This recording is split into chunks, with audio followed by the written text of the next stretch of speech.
Assalamualaikum warahmatullahi wabarakatuh. Waalaikumsalam warahmatullahi wabarakatuh. A'udzu billahi minasyaitonir rajim. Bismillahirrahmanirrahim. Alhamdulillahi rabbil alamin, hamdan syakirin, hamdan na'imin, hamdan yuwafi ni'amahu wa yukafi'u mazidah. La haula wa la quwata illa billah. Wassalatu wassalamu ala Rasulillah wa ala alihi wa sahbihi wa man tabi'a hudah wa man walah ila yaumil qiyamah, amma ba'da. Usikum wa nafsi bitaqwallah faqad fazal muttaqun. Yang dirahmati Allah, seluruh jamaah yang tergabung di aula Iwamid on Air di pagi yang cerah ini di Indonesia, khususnya matahari keluar dengan cerahnya. Sebagaimana biasa di 2 pekan sekali dalam kajian, yaitu fikih kemarin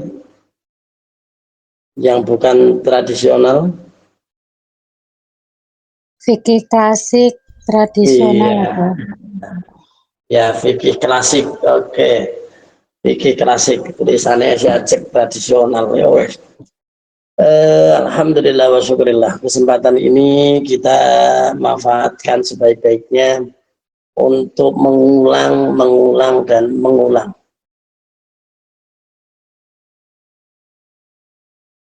dalam kajian apapun, di dalam kitab Ta'limul Muta'alim, bahwa pelajaran itu identik dengan selalu diulang. Maka dari itu ya tidak ada salahnya kalau pagi hari ini kita terus mengulang hal yang kemarin sudah pernah. Barangkali ada yang belum pernah, belum hafal, belum paham, maka hikmahnya adalah akan selalu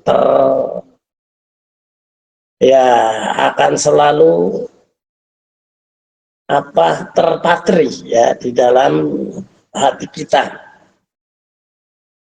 Sudah menjadi rumus, setiap sesuatu jika diulang-ulang maka itu sudah menjadi menjadi hal yang merekat. Untuk pagi hari ini kita akan mengulang, yaitu tentang masalah pengertian sabilillah di dalam zakat. Ini bahwa yang menjadi permasalahan adalah termasuk al-asnaf.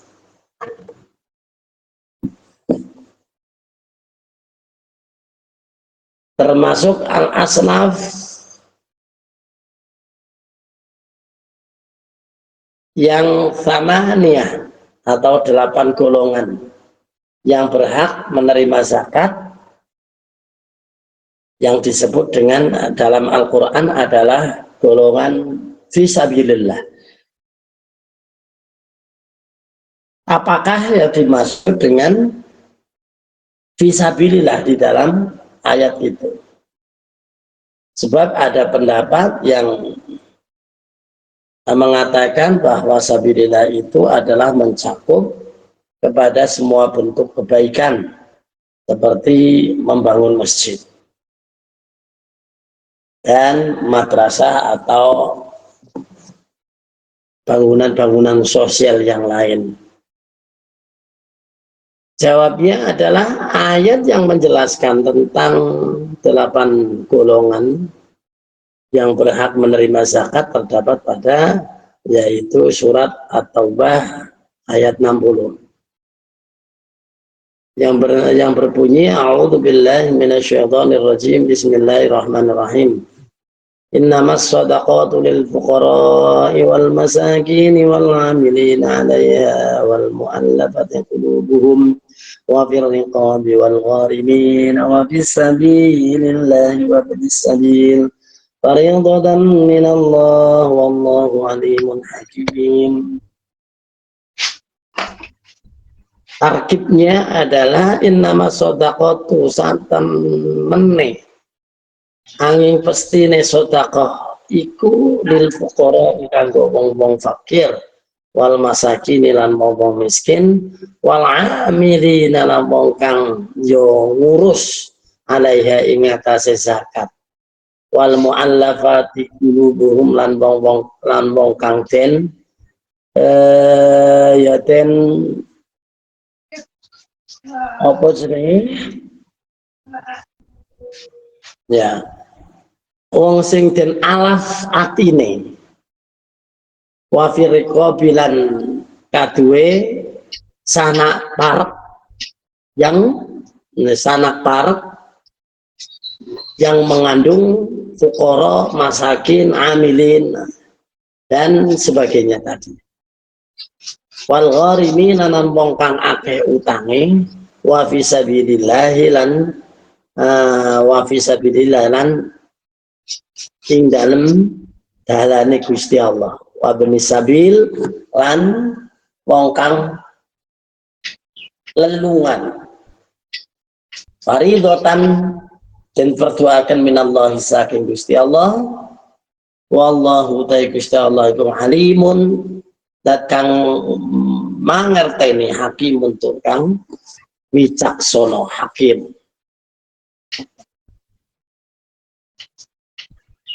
Ini adalah 8 golongan yang berhak diberi harta atau diberi zakat. Sedangkan yang dimaksud dengan fisabilillah adalah ayat itu adalah orang yang berjihad atau perang membela agama Allah.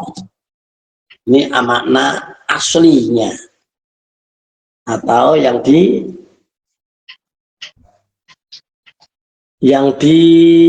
apa ini yang disebut di dalam Al-Qur'an. Wa fi sabilillah ay qaimina bil jihadi mimman la fai'a lahum walau aghniya'a.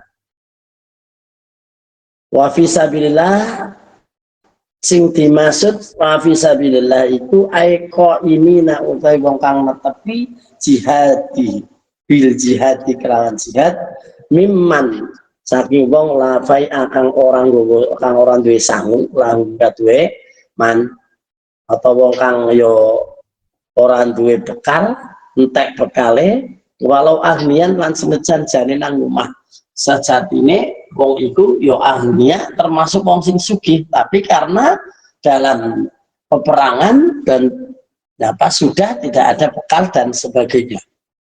Nah, jadi maksud di sini itu adalah kita itu biar bisa membedakan antara fisabilillah yang dikiaskan ya, yaitu mungkin guru ngaji atau mungkin guru ya TPQ atau mungkin yang ngajar ya sebetulnya itu semua apa namanya sampai hari ini dari kias itu belum ada yang membantah, tapi yang dimaksud dalam Al-Quran itu ya sebetulnya utamanya adalah itu. Untuk yang lain mungkin tersangkut dengan atau terikat ya dengan yang lain lil fuqara atau dia itu fakir atau miskin atau mungkin dia jadi amil atau mungkin dia termasuk kerabat dan sebagainya. Nah ini apalagi ya guru ngaji rata-rata adalah yaitu orang-orang yang sederhana ya alias ya wis pas-pasan Ya maka bukan dilihat dari fisabilillahnya, tapi dilihat dari karena mereka termasuk orang-orang yang yang memperjuangkan agama dan memang rata-rata banyak kekurangan. Maka dari itu diterangkan, dijelaskan bahwa fisabilillah itu adalah arti yang sebenarnya dulu itu adalah dalam peperangan. Jadi fisabilillah hanya tertentu pada orang-orang yang melakukan peperangan membela agama Allah. Oleh karena itu harta zakat tidak dapat diberikan untuk pembangunan masjid, madrasah dan semacamnya. Nah, penggalangan dana itu tujuannya adalah apa? Tujuan tersebut adalah jangan sampai mengambil harta zakat, tapi bisa yaitu dengan cara yang lain seperti infak dan sedekah yang bukan wajib atau bukan namanya zakat, sama-sama namanya sedekah. Dan pendapat dari Dr. Muhammad Bakar Ismail mengatakan wal qaulul awal utawi ya qaul kang dhisik menyebutkan bahwa fisabilillah itu orang yang perang itu al asahu sing sah atau sing benar. Wa huwa ma alaihi aktsarul fuqaha, dan itu yang menjadi wa huwa ma yo utawi mengkono iku alaihi ing atase qaul aktsaru utawi akeh-akeh al fuqaha wong kang pendapatnya wong kang ahli fuqaha.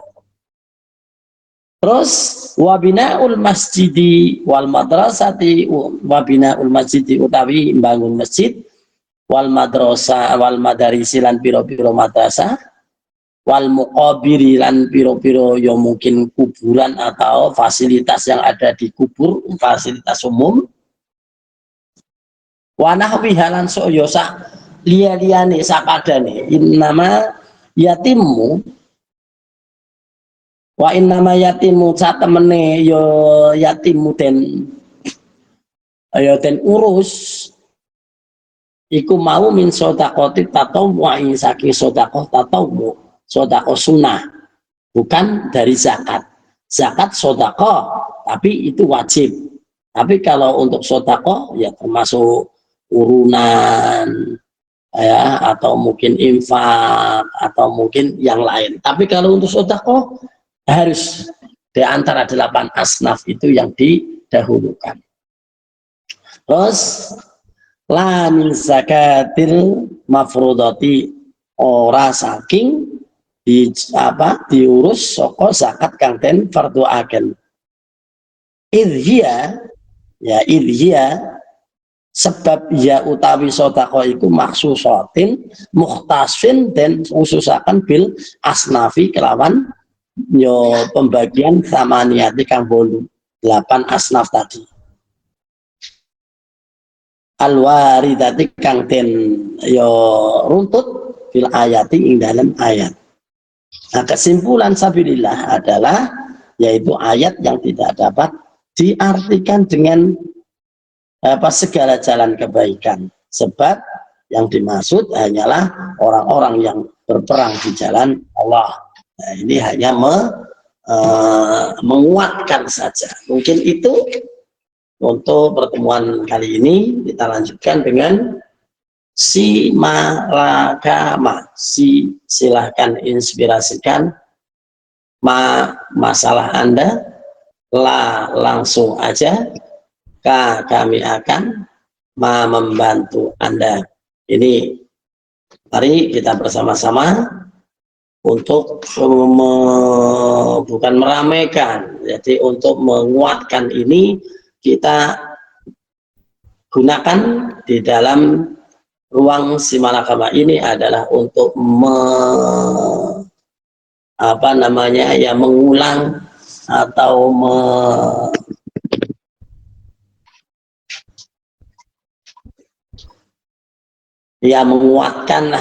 menguatkan untuk hal-hal yang berhubungan dengan keseharian kita. Ini lebih spesifik atau lebih ya lebih dekat dengan permasalahan keseharian. Ayo silakan untuk dimoderatori dan untuk bertanya, tidak harus yang tidak tahu, tapi bertanya walaupun sudah pernah boleh dipertanyakan.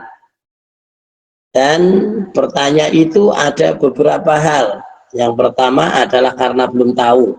Yang kedua sudah tahu tapi biar orang lain tahu. Atau mungkin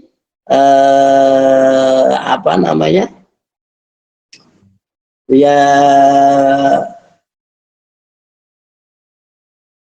apa senengane ya mungkin untuk mengingat ya, untuk mengulang dari hal-hal yang ini. Iya, saya dulu punya utang, ini siapa ini kemarin utangnya apa ini? Silakan untuk Pak. Utangnya ke saya. Assalamualaikum warahmatullahi wabarakatuh. Pertanyaannya mengenai zakat peternakan di luar kambing dan sapi. Contohnya kayak bebek, ikan, terus apa itu ayam, seperti itu apa? Tolong dijelaskan. Oke, ya begini. Hal-hal yang tidak tercantum ya dengan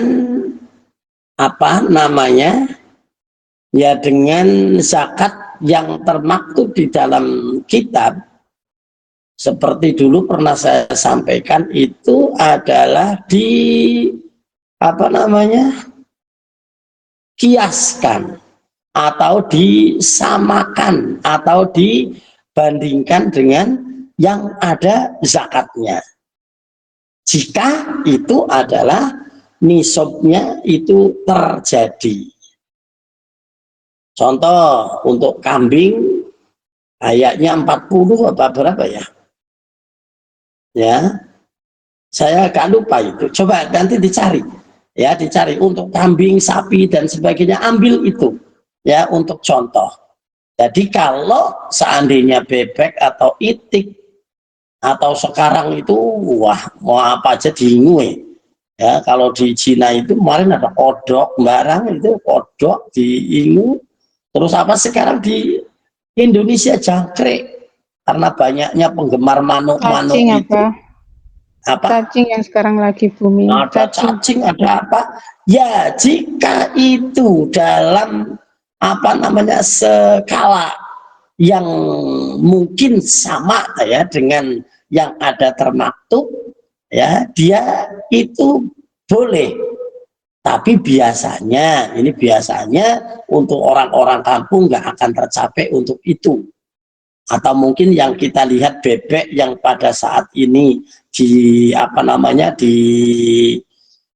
ngon di padi-padi dan sebagainya paling hanya sekitar ya di bawah mungkin 1.000 ya, di bawah 1.000.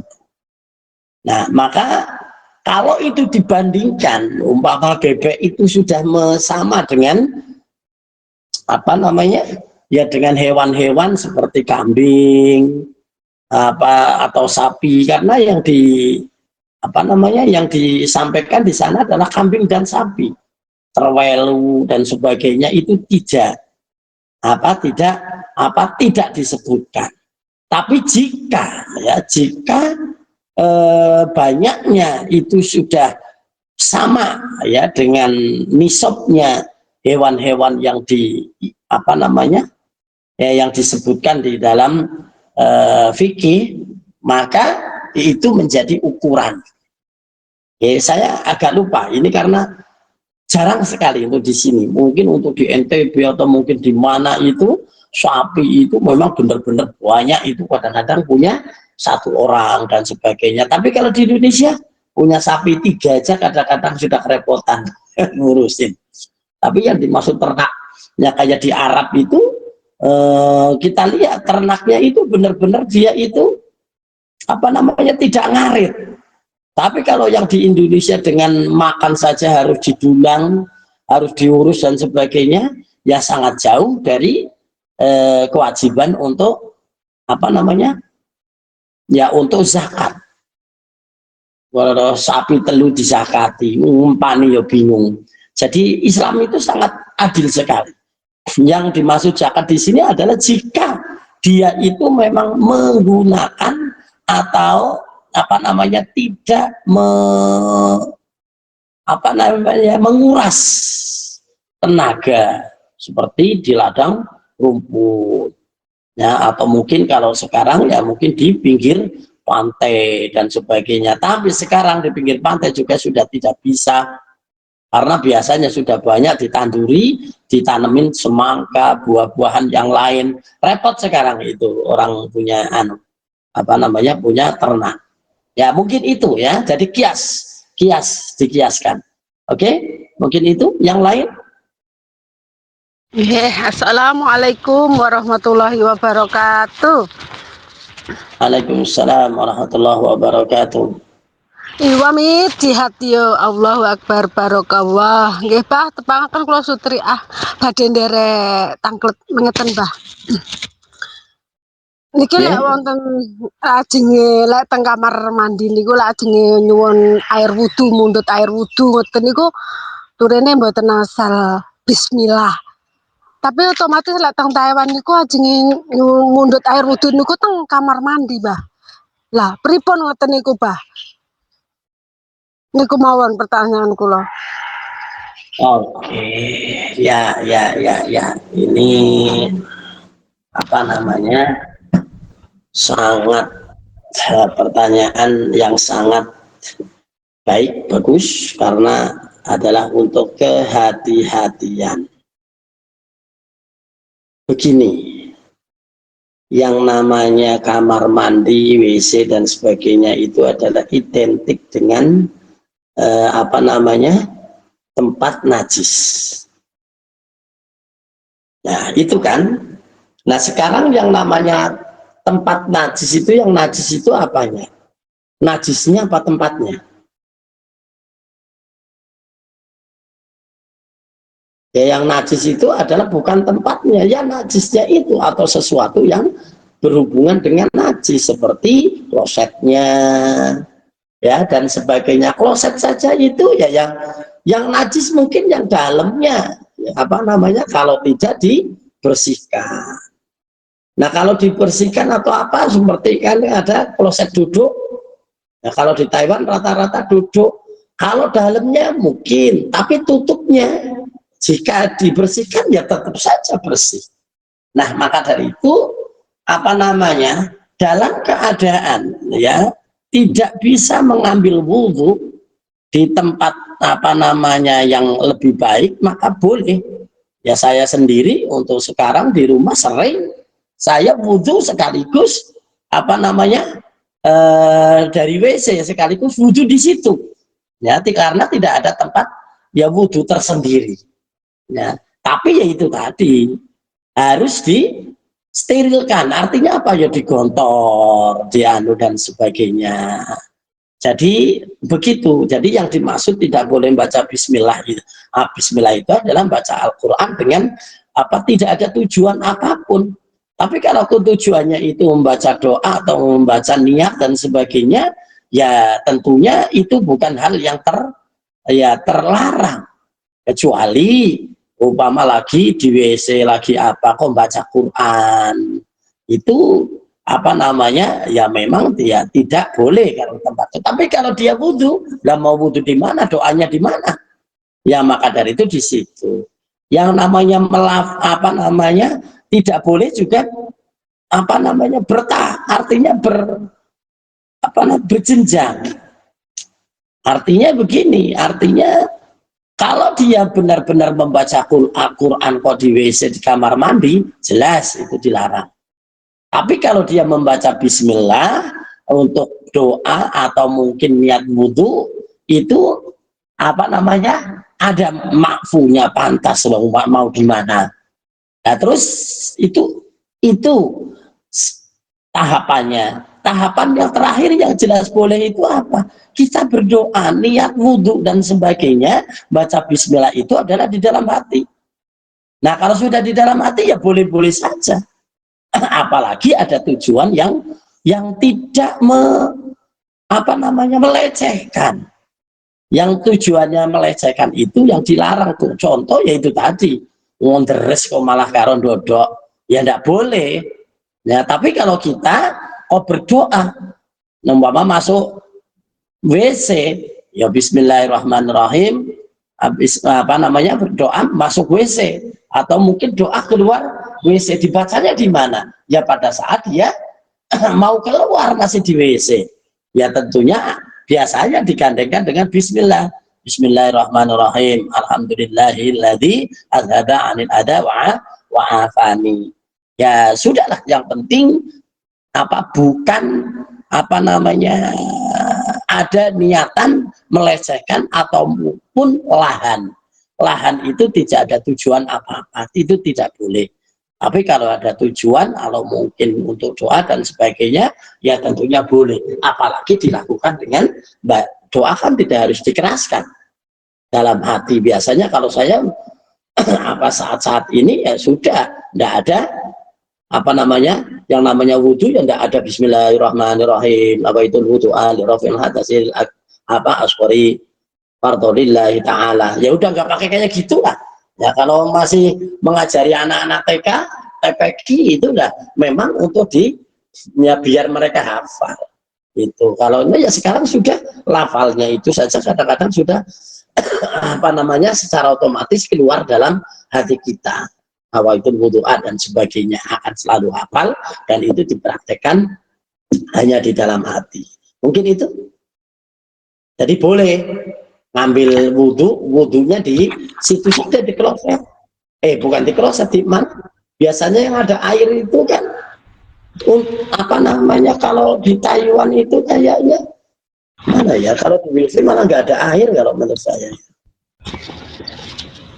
Malah ngambil air dari luar. Kalau saya dulu di Taiwan ngambil air dari luar pakai botol aqua untuk ada, Mbak. Di WC ada, itu shower saya lepas gitu showernya, jadi ambil air wudhu dari situ, Mbak. Boleh. Apalagi ya memang tempatnya ya kayak gitu. Lagi yang di Indonesia saja yang ini ya enggak harus begitu. Boleh sah saja wudhu di dalam WC. Kalau untuk urusan sopan atau tidak itu beda. Yang penting ya wudhunya dan sebagainya, doanya di dalam hati, terus wudhu sudah di situ ya, di tempat kamar mandi atau mungkin WC. Oke. Matur Mbah Nun.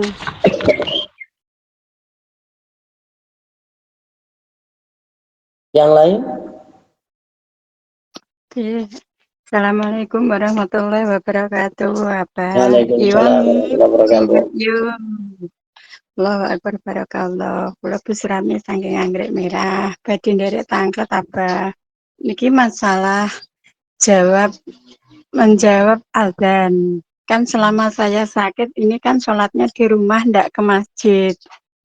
Terus kebetulan rumah saya itu dikelilingi dengan masjid di sebelah timur, barat, utara, itu dikelilingi masjid. Terus waktu itu yang di sebelah timur dekat rumah itu sudah azan, terus sudah diikomahi, jadi sih kulon derek, maksudnya saya juga menunaikan ibadah sholat subuh gitu apa. Tapi ternyata di waktu saya sholat itu yang sebelah selatan itu masjid itu baru melafaz dan gitu. Terus bagaimana itu kalau kita hendak menjawab azan gitu?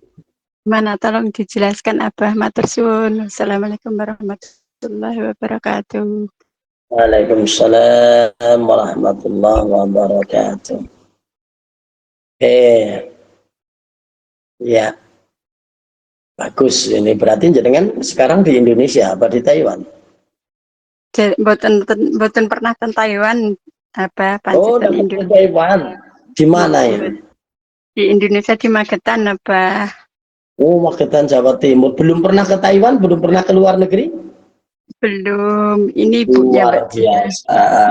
Ya inilah Nah, ini berarti satu hal ya, kemajuan bahwa Iwamid on air walaupun dinatori dari Taiwan, tapi ternyata jamaahnya adalah bukan hanya sekedar di Taiwan saja. Karena sekarang sudah lintas, maka bisa saja ayo kita ajak semua orang untuk di sini. Oke, pertanyaannya bagus. Jadi untuk menjawab adzan itu adalah ya hukumnya adalah sunnah, dan itu memang ada di dalam apa namanya kitab ya, ada kitab-kitab fikih di sana ya, bahkan hadis ada ini di Bulughul Maram, itu hadisnya sahih itu juga disampaikan bahwa itu adalah hadis, yaitu menjawab adzan. Allahu Akbar, kita ikuti Allahu Akbar, Allahu Akbar. Asyhadu an la ilaha illallah, asyhadu an la ilaha illallah. Terus dua kali sampai hayya 'alas shalah. Jawabannya apa? Jawabnya la haula wala quwata illa billah. Hayya 'alal falah. La haula wala quwata illa billah. Terus Allahu Akbar, kita ikuti Allahu Akbar, dan sebagainya. Terus sholat. Terus seandainya ada yang lain, ya kok adzan dilalah di Indonesia, wong sekarang adzannya itu pakai speaker, ya pakai speaker. Nah terus gimana? Kira-kira gimana? Ya yang dianjurkan, disunahkan itu ya yang terdekat dan yang diikuti. Nah kalau setiap dengar itu kita jawab terus, ya bagus juga sih kalau mau.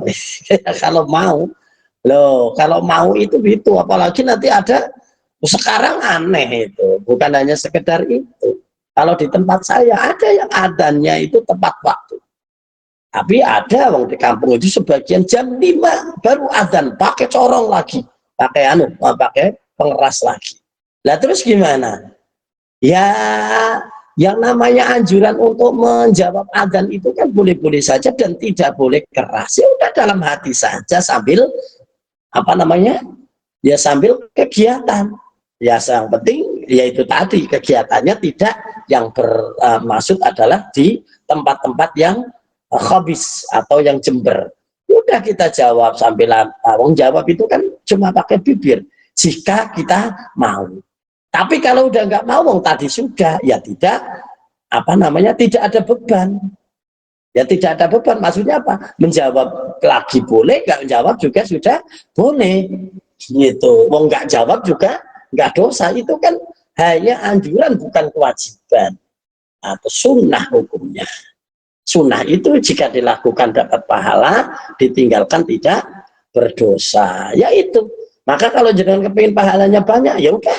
Kalau umpama berurutan ini selesai, terus nanti yang sebelah timur nyusul, baru Allahu Akbar, Allahu Akbar. Sebelah utaranya nyusul lagi gantian, ya. Jawab semua, jenengan pahalanya banyak. Tapi kalau tidak, jenengan sudah enggak dosa. Sudah yang tadi saja sudah cukup.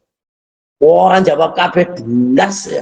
Yang penting kita itu tidak apa namanya, ya kalau lagi adzan itu adalah tidak sedang dalam kegiatan yang apa namanya, yang bersama serius.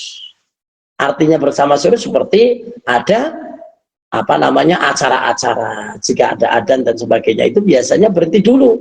Tapi kalau dengan secara sendiri-sendiri ya nggak harus berhenti, ya nggak harus berhenti. Artinya kalau kita meneruskan kegiatan sambil menjawab itu juga boleh, karena yang disunahkan itu bukan berhentinya tapi menjawabnya, dan menjawab beberapa kali boleh, hukumnya mau sunnah.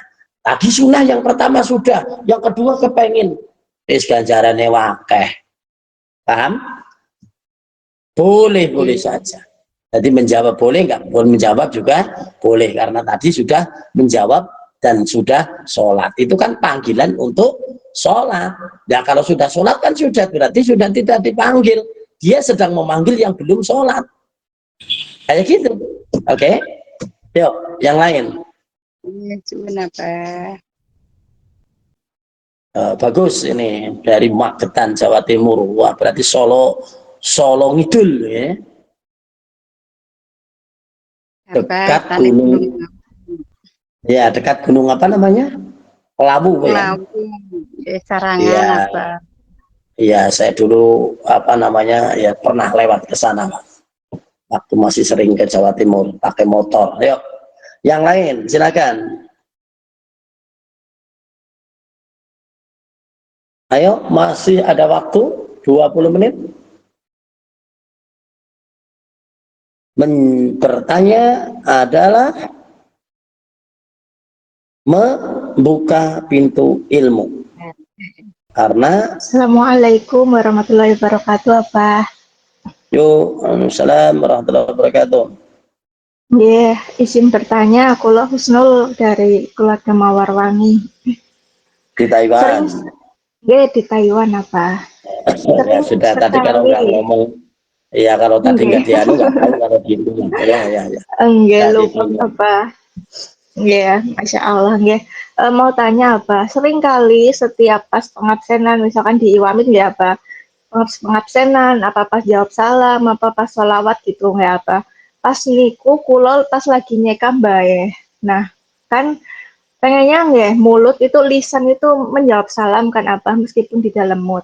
Tapi pandangan kulo kan masih pas ngurusin badannya bae, masih ngurus ngelap-ngelap gitu dan eh, itu sikapnya gimana, Abah? Apakah lisan saya harus menjawab atau di dalam hati saja karena pandangan saya kan kepada perkara yang najis walaupun bukan di dalam kamar mandi ya di kamarnya Mbak kan Mbak udah nggak bisa kemana-mana tapi kayaknya namanya menyeka badan itu pandangan kan melihat yang najis gitu loh apa sebenarnya udah lama mau tanya tapi lupa terus gitu apa pas Ya, ya, kebetulan ya. pas lagi nyeka Mbak mohon bimbingannya apa apakah ini makruh ataupun harusnya gimana matur suwun.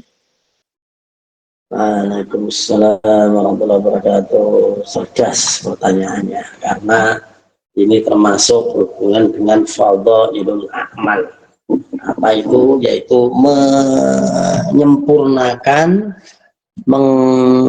apa namanya ya mengutamakan amal sebaik-baik mungkin ya kita beramal atau kita melakukan sesuatu itu adalah di tempatnya atau di tempat yang baik. Lah untuk menjawab salam itu adalah apa namanya jika di tempat-tempat yang Jember, bukan Jember Jawa Timur, tapi Jember artinya adalah ya di kamar mandi atau di tempat-tempat yang apa sedang ini. Nah, itu kita harus memang memilih hal yang sempurna. Walaupun tadi ada apa namanya ya ada pendapat WC sekarang tidak seperti WC seperti dulu yang penuh dengan bau dan najis yang apa namanya tidak ini. Sekarang kadang-kadang WC-nya itu adalah bersih.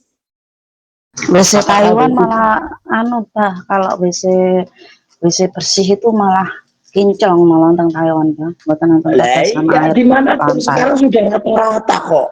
Rata-rata di Indonesia saja saya sering banyak ini kan saya ngikutin pengajian ke mana-mana sering pasti itu saya minta ke WC itu saya bandingkan rata-rata rumah-rumah sekarang WC-nya bagus-bagus. WC-nya apa namanya ya klosetnya itu juga bersih. Kadang-kadang ada yang tempat duduk di apa namanya tertutup juga. Apakah itu masuk di dalam kategori itu adalah tempat hobis atau tempat Jember? Ya tentunya kita bisa melihat apa kita bisa mempertimbangkan. Tadi saya katakan kalau memang dalam hal yang memang sebegitu perlu ya kita boleh termasuk wudhu di dalam WC. Masa nggak boleh? Apalagi WC-nya udah jelas-jelas kayak gitu. Kalau WC saya memang apa di tempat saya itu memang saya campur. Hanya saja WC-nya di apa namanya di lebih ke dalam, terus tempat wudhunya ada di satu ruangan tapi di tempat luar.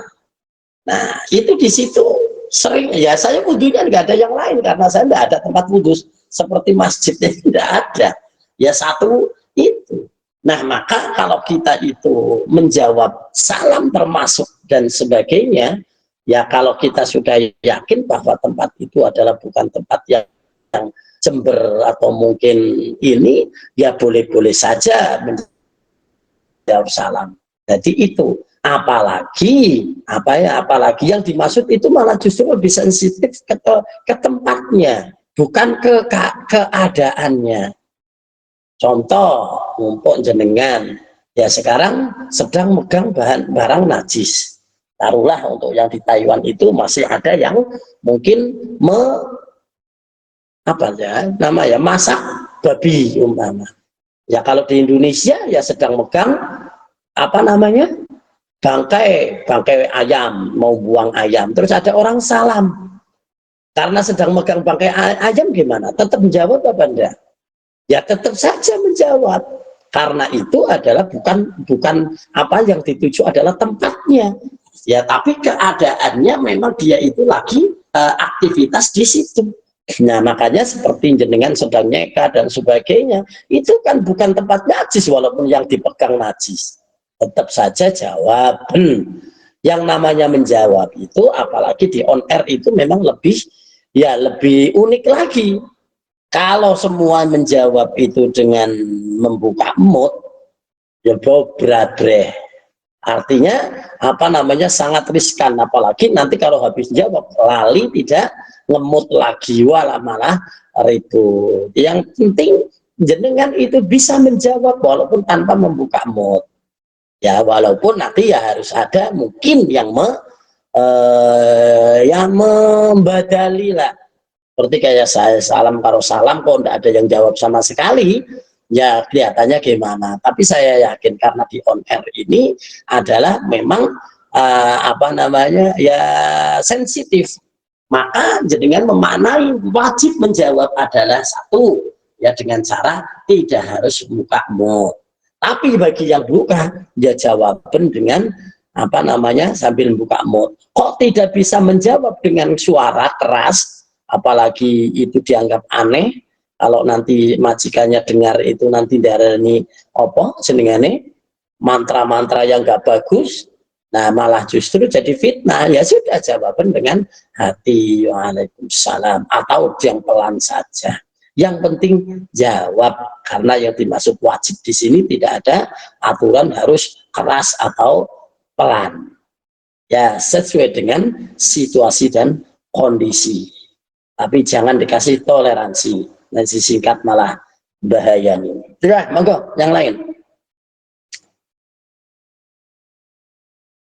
Halo, masih seperempat jam kurang dikit.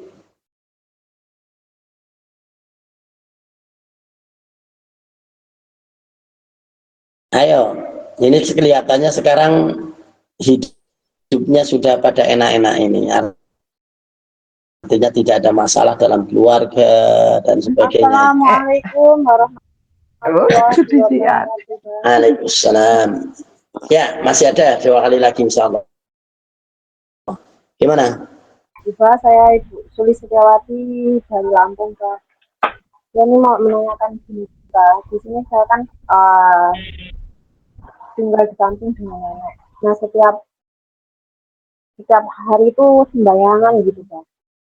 Nah, sembayang itu saya disuruh bantu, jadi suruh pegang dupa itu, Pak.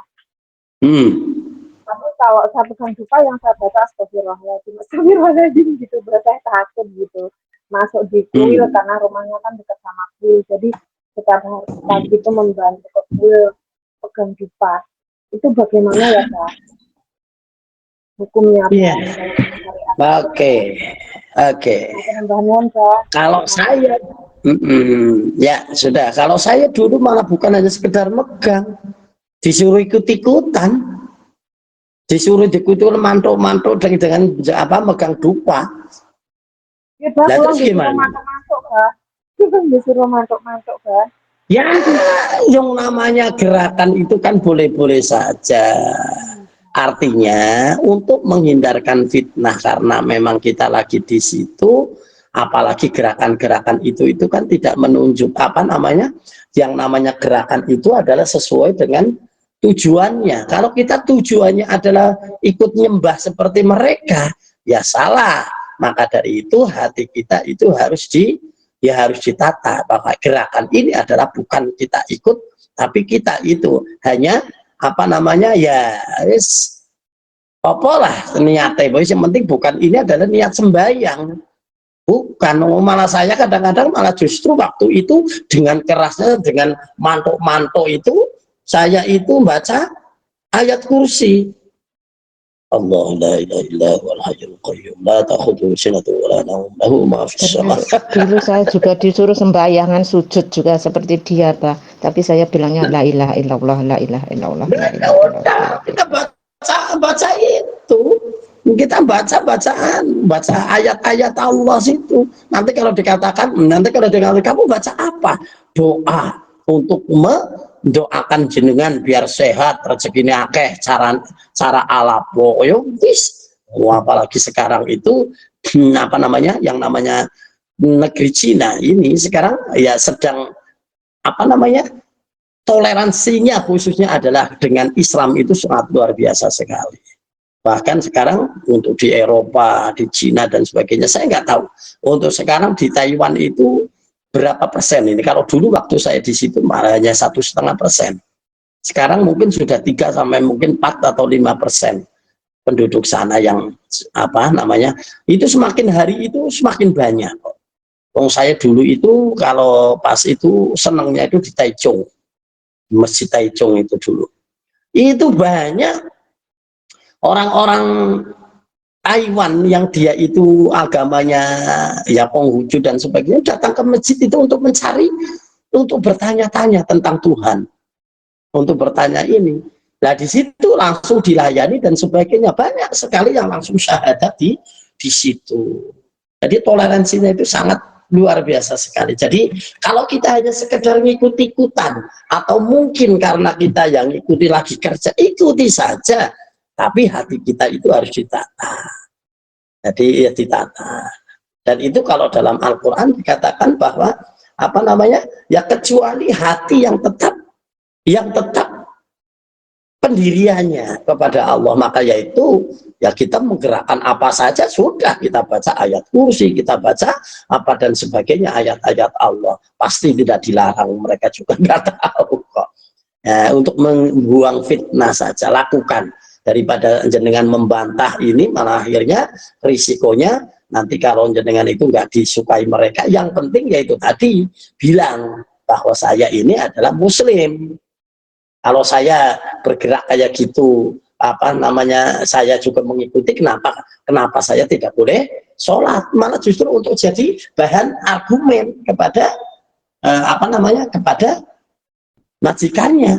Kalau saya dulu itu ya kalau pas kayak gitu itu ya kalau pas lagi konen, kalau pas lagi ini itu baru ya, apa namanya lagi konen, biasanya itu ada macam-macam makanan itu, ada apa dan sebagainya, itu suruh menghadap sana, terus ini ya sudah saya ikut-ikutan baca ayat kursi. Setelah itu bubar ya sudah dibagi-bagi itu makanannya, yo tak sikat, apalagi buah-buahannya. Kalau untuk apa ayamnya itu ya saya nggak ngambil, tapi kalau buah-buahan ya yang netral, artinya itu kan tidak harus disembelih ya, secara itu ya kita ambil itu.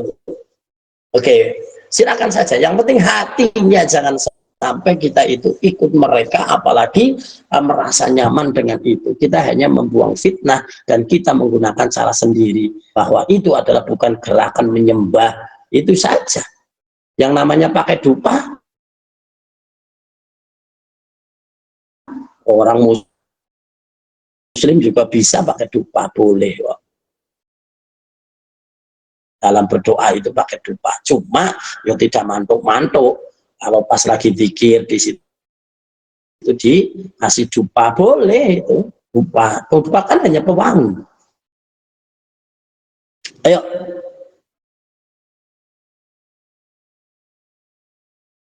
Yang lain. Assalamualaikum warahmatullahi wabarakatuh. Masalah tadi di kamar mandi ya. Di kamar mandi masih ada pembatasnya antara antara WC sama tempat mandi ya, Bah ya. Ada pembatasnya, pintu kaca gitulah, Bah. Itu kalau saya wudhu itu saya tutup. Saya di dalam tempatnya yang mandi itu, bukan di WC-nya. Itu tetap saya nggak boleh baca doa di situ, Abah. Tadi Maksudnya bukan niat loh, Abah, yang doa loh, Abah, doanya gitu. Kalau niat sih saya apa ya? Kan habis itu kan baca doa, Abah. Kalau niat sih saya tetap niat. Kalau niat sih dalam hati gitu. Terus maksudnya kalau doa itu saya tuh harus keluar dari kamar mandi dulu atau tetap di situ di dalam ruang kaca itu gitulah, Abah. Boleh enggak gitu. Oke. Kita lihat doa ini. setelah wudhu itu. Oke, yang utamanya adalah jika tidak terjadi fitnah lebih baik di luar saja, itu lebih baik. Tapi seandainya di situ juga tidak terlarang karena tempat itu juga bersih dan bahkan suci, mungkin karena di jenengan yang bersihin kan lebih tahu. Kalau tempatnya bersih, suci, apalagi ada parfumnya dan sebagainya, ya kenapa tidak? Tapi ya hanya saja kalau lebih baiknya memang di luar, kan nggak harus di dalam. Tidak harus setelah wudhu langsung membalik madhep kiblat terus doa di situ. Itu kan nggak harus begitu. Bergerak atau mungkin melangkah beberapa kali di luar dan sebagainya itu juga bisa. Carilah yang lebih utama di mana. Seandainya tidak ada yang lebih utama di situ, itu juga di situ juga tidak terlarang karena memang bukan tempat najis. Ya, bukan tempat najis. Tapi seandainya kok di situ ada najis, ya berarti mereka digontor atau dibersihkan. Beda dengan WC tempat mandi apa namanya orang dulu itu, kalau di sumur itu udah jambannya ini itunya cuma gendeng dan sebagainya, kencing di situ, berak di situ, malah kadang-kadang sumurnya terkontaminasi ikut bau. Nah karena kencingnya langsung rembes ke dalam, nah itu baru ya tidak baik. Tapi kalau sekarang sudah jarang yang model gitu. Kalau sudah tidak ya carilah yang lebih baik, yang lebih utama gitu. Ya, di situ tidak terlarang. Oke. Iya, Pak. Terima kasih apa? Yang lain, udah habis. Habis apa? Iwami jihad yo dengan berkarya maju terus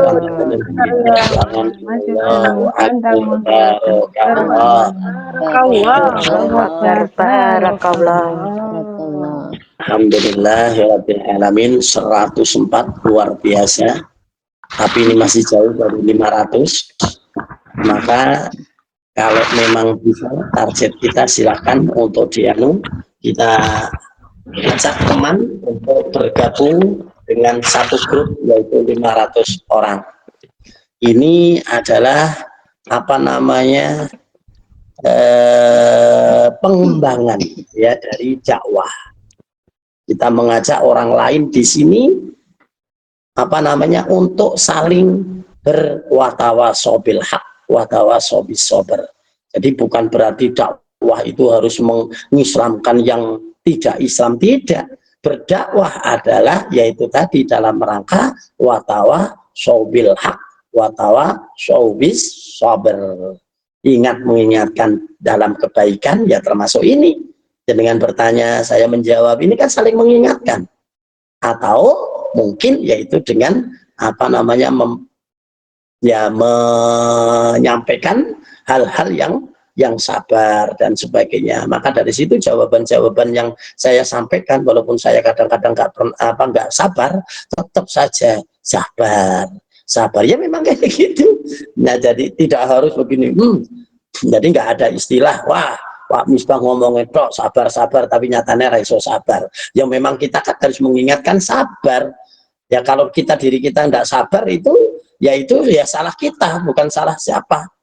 Nah, kabar itu orang untuk berwatawasobil hak watawasobil sober itu ya harus dengan cara yang semacam ini. Sudah saya sampaikan bahwa yang namanya majelis itu adalah syarat wacana untuk kita bisa berwatawasobil hak watawasobil sober. Tanpa ada majelis kita akan sulit. Kita akan ngumbiah orang ketemu di jalan, kita pesan, kita dalil, malah darani gendeng. Tapi kalau di majelis kayak gini, kita baca kitab, kita baca ini, menjawab pertanyaan, itu sangat-sangat pantas. Ya, sangat-sangat pantas. Maka dari itu, bermajelis ini hukumnya malah justru kalau sebagai watawasobil hak watawasobil sober itu adalah sebagai kewajiban bagi kita, maka bermajelis ini adalah hukumnya juga wajib. Mana yatimul wajib ila bihi fa huwal wajib. Sesuatu yang tidak bisa melakukan suatu kewajiban kecuali sesuatu itu, maka sesuatu itu hukumnya jadi wajib juga. Itu. Nah ini apa namanya? Maka dari itu, ayo, tidak ada alasan kita tidak bisa mengajak orang, khususnya adalah silakan untuk itu pengurusan diolah. Jadi sepakati bagaimana Iwamit ini biar lebih kuat, lebih kenceng, ya lebih merebak dan sebagainya, bukan untuk apa-apa, tapi untuk mengembangkan kemaslahan khususnya yaitu dalam watawasobil hak watawasobil sober. Sudah, ajak yang mau, yang tidak ya enggak apa-apa ya, yang penting kita ngajaknya yang mau. Ini buktinya dari Indonesia. Apa dari Indonesia? Siapa tadi? Halo, Suratmi. siapa tadi? Bu Suratmi. Bu Suratmi apa? Iya, Bu Suratmi nyatanya bisa bergabung di sini. Dulu yang ngajak siapa? Yang ngajak anaknya tuh Mbak Dian. Di Taiwan. Ya, hebat. Ya. Ya udah gitu. Ya justru kita Alhamdulillah. Suaminya. Iya. Selama hidup belum pernah sekolah ngaji ya, Pak. Iya, belum udah pernah ngaji, terus sekarang sudah tua baru nggak bisa ngaji. Iya, enggak apa-apa, malah lebih modern lagi kalau nanti itu ibu nanti ikut apa namanya, jadi apa namanya, ya jadi petugas bagi waktu atau bagi apa, sudah tetangganya suruh dengerin, kok bagus banget ibu, saya ikut boleh, ikut saja enggak apa-apa. Nanti jadi petugas, nanti baca Quran, baca sholawat, baca apa, walaupun sudah tua, ya kenapa tidak? Orang Taiwan saja ada yang lucu. Jadi kalau sama dengan saya, ya masih muda dibanding 60. Nah gitu kan. Nah di Taiwan itu ada yang lucu loh. Ada yang lucu, nggak ada nilainya ibadah sama sekali. Nah juga ada kan. Maaf Pak, saya ini lagi nganter pasien kemana? Apa namanya, kursus apa, bahasa Inggris. Masya Allah, nenek-nenek sudah kayak gitu ompong kursus bahasa Inggris itu saja dilakukan loh. Apalagi ini bukan kursus bahasa Inggris, kursus untuk apa namanya, menghilangkan kewajiban untuk bekal ya, menuntut bekal, ilmu apa? Nah iya, bekal di akhirat. Masa gak lebih pede dari mereka yang kursus bahasa Inggris? Nenek-nenek sudah umur 70 tahun 80 tahun kok kursus bahasa Inggris, anak mati neng konar bahasa Inggrisan karo sapa. Tapi kalau sini ada catatan ya, ada catatan, pengetahuannya bisa kita amalkan, terus dicatat sebagai kebagusan oleh malaikat. Berarti kita itu memperbanyak amal gitu, harus pede kita. Oke, teruskan perjuangan ini. Ayo Iwamit, harus di manage dengan baik. Karena apa? Hakun bila nidham yang libul batil nidham. Sesuatu hak yang tidak yang tercecer, tidak nidham dengan baik akan terkalahkan dengan ya suatu kegiatan yang ternidham dengan baik, di manajemen dengan baik, padahal tidak baik. Banyak itu kumpulan geng-geng, itu orang bisa ngeributi wong, tapi ternyata dia kadang-kadang lebih puas. Loh, kita yang urusan kayak gini kadang-kadang kita mengabaikan. Jangan begitu. Iwamit tidak akan kemana-mana. Kalau bukan Siapa kita, lagi? siapa lagi? Kalau tidak sekarang, Kapan Kapan lagi? lagi? Ayo kita tunjukkan target untuk ini adalah 150 ya dalam waktu yang nggak tahu lah ya, nanti apalagi sudah genap satu grup, insya Allah Iwamit harus bisa mau berpacu dengan majelis-majelis yang lain ya. Kita harus bisa besar di antara yang besar, bukan untuk mengecilkan mereka, tapi kita harus semangat, kita harus di atas lebih baik apa namanya ya, cara untuk mengelolanya atau mungkin manajemen yang lain dan sebagainya. Iwamit insya Allah harus kita selalu terdepan. Begitu. Oke, mungkin kita berdoa. Bismillahirrahmanirrahim. Allahumma shalli ala sayyidina Muhammad sayyidil awwalin wal akhirin wa radhiyallahu ta'ala an ashabi Rasulillah ajmain.